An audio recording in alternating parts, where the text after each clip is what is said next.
पहले वो जितनी चीनी निकालता था उसका गन्ना आज उससे 1.5 गुना चीनी निकालता है और उसके कारण चीनी के कारखाने उस किसान को ज्यादा पैसे दे सकते हैं। और भाइयों बहनों, गुजरात ने सहकारी आंदोलन को बल दिया है और उसके कारण हमारे यहां चीनी के कारखानों के मालिक किसान है। कोऑपरेटिव बेस पर चल रहा है।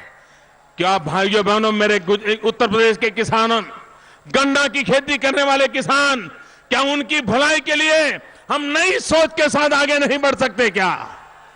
और इसलिए भाइयों बहनों, हम एक विश्वास लेकर के आए हैं, हम एक आश्वासन देने के लिए आए हैं।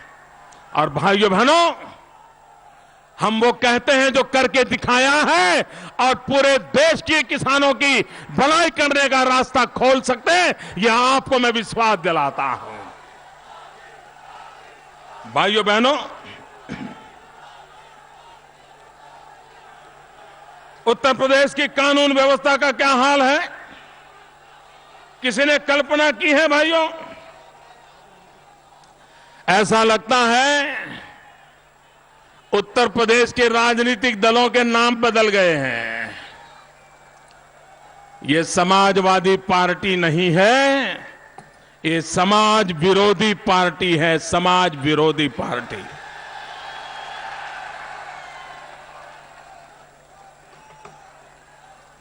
ये समाजवादी पार्टी नहीं, ये सपा, ये समाज विरोधी पार्टी है। किस प्रकार की गुंडागिर्दी, किस प्रकार की कानून व्यवस्था चरमरा गई है, मैं इस मेरठ इलाके के भाइयों बहनों को पूछना चाहता हूं। सच्चे दिल से जवाब देना, क्या आपको भरोसा है कि सपा के राज में आपकी बहन बेटी सलामत है? आपकी बहन बेटी सलामत है? क्या आपकी बेटी बाहर जाकर के आएगी और वो विश्वास से कह सकती है कि पिताजी आज मुझे कोई तकलीफ नहीं हुई? कह सकती है? मां बेटियां घर से बाहर निकलने से डर रही है। मुलायम सिंह जी, भाई अखिलेश जी, राजनीति अपनी जगह पर है, करते रहना, लेकिन कम से कम मेरे उत्तर प्रदेश की मां बेटियों को सम्मान से जीने का अवसर तो दीजिए। अरे मोदी का मुकाबला करना है तो रैलियां करके मुकाबला मत कीजिए, यहां की कानून व्यवस्था ठीक करके मुकाबला कीजिए। यहां के किसानों का भला करके मुकाबला कीजिए, यहां के गांवों को बिजली दे करके मुकाबला कीजिए मेरे साथ। आइए, मुझे खुशी होगी, विकास के मुद्दे पर मुकाबला करें। लेकिन वो नहीं करेंगे क्योंकि वो उनको करना नहीं है। भाइयों बहनों, एक दशक पहले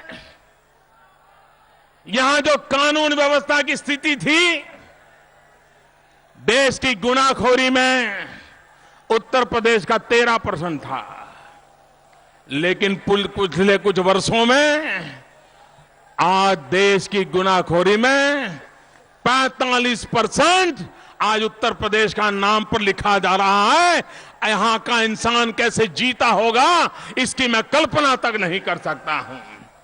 भाइयों बहनों, आर्म्स एक्ट हो, टेररिस्ट एक्ट हो, इस प्रकार जो गंभीर गुनाह है, उसमें करीब करीब 240% इजाफा हुआ है। 240%। अगर इसी प्रकार से गुंडागिर्दी बढ़ती जाएगी, उनको राजकीय सम्मान मिलेगा, तो भाइयों बहनों, उत्तर प्रदेश के सामान्य मानव की जिंदगी क्या होगी? भाइयों बहनों, आपके मेरठ के एक वीर रस के कवि हैं, श्रीमान हरिओम पवार। ये हरिओम जी हमारे गुजरात जब आते थे तो अक्सर अपनी कविता करने से पहले कहते थे कि अहमदाबाद और मेरठ में बहुत नाता है, अहमदाबाद और मेरठ का स्वभाव एक जैसा है।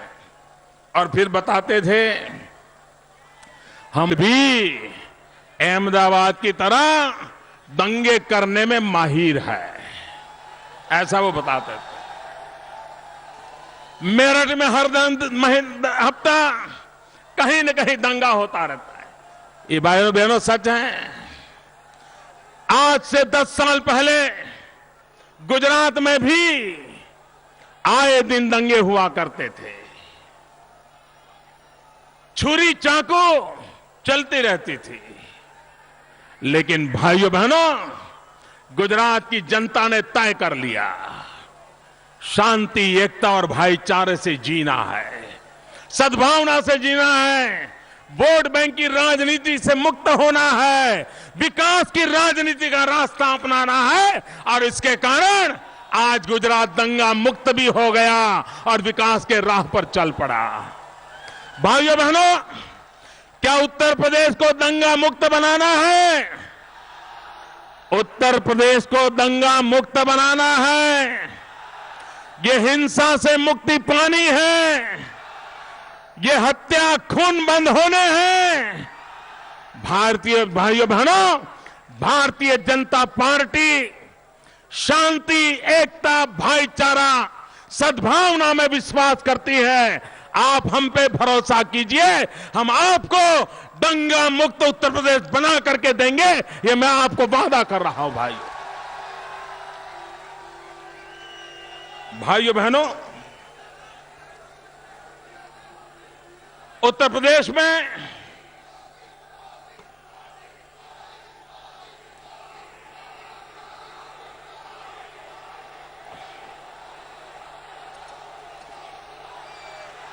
प्रदेश में महिलाओं की सुरक्षा को लेकर के बहुत ही चिंता हो रही है। भाइयों, ये नई सरकार आने के बाद पिछले 1 वर्ष में 1.5 लाख महिला उत्पीड़न की शिकायतें दर्ज हुई हैं। जो दर्ज नहीं हुई अलग, क्या यह शोभा देता है क्या? भाइयों बहनों, ये उत्तर प्रदेश का हाल है कि चीनी मिल मालिक जो हैं वो मस्त है, सरकार भ्रष्ट है और किसान पस्त है। और इसलिए भाइयों बहनों, ऐसी उत्तर प्रदेश की सरकार कभी किसी का भला नहीं कर सकती है। अभी 2 दिन पहले नेताजी ने एक भाषण किया। नेताजी ने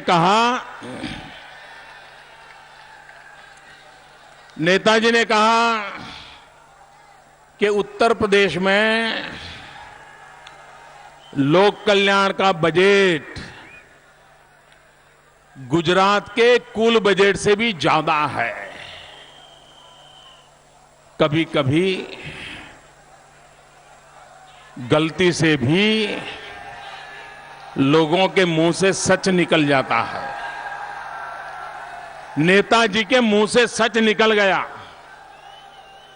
और नेताजी, आपने कहा है कि गुजरात के कुल बजट से भी उत्तर प्रदेश का लोक कल्याण का बजट ज्यादा है। मैं पूछना चाहता हूं नेताजी, मेरे यहां बजट कम होने के बावजूद भी लोग खुशहाल है, आपके यहां ज्यादा बजट के बावजूद भी लोग बर्बाद क्यों हो रहे हैं? जवाब दो। ये रुपये जाते कहां हैं? ये उत्तर प्रदेश की जनता जानना चाहती है। ये रुपये कहां गए? ये जनता के चेहरे पर खुशी नजर नहीं आ रही है, नेताओं के जेब बड़े वजनदार होते जा रहे हैं। इसका जवाब दो नेताजी, देश जानना चाहता है। भाइयों बहनों, जनता के पाई पाई का हिसाब होना चाहिए। जनता की पाई पाई जनता की भलाई के लिए काम आनी चाहिए।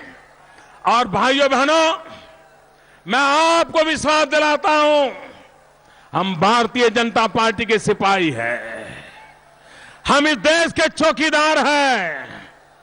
आप अगर हम लोगों को दिल्ली में बिठाओगे तो मैं आपको विश्वास देता हूं कि दिल्ली की तिजोरी पर मैं किसी पंजे को पड़ने नहीं दूंगा। हम चौकीदार बन के बैठेंगे, देश के गरीबों के पैसों के हक को किसी को छीनने नहीं देंगे, ये मैं आपको विश्वास दिलाने आया हूं। भाइयों बहनों, आप मुझे बताइए, मेरे नौजवान मित्रों बताइए, आपके दादा को, आपके पिता को जवाब देंगे मुझे? नौजवान जवाब देंगे?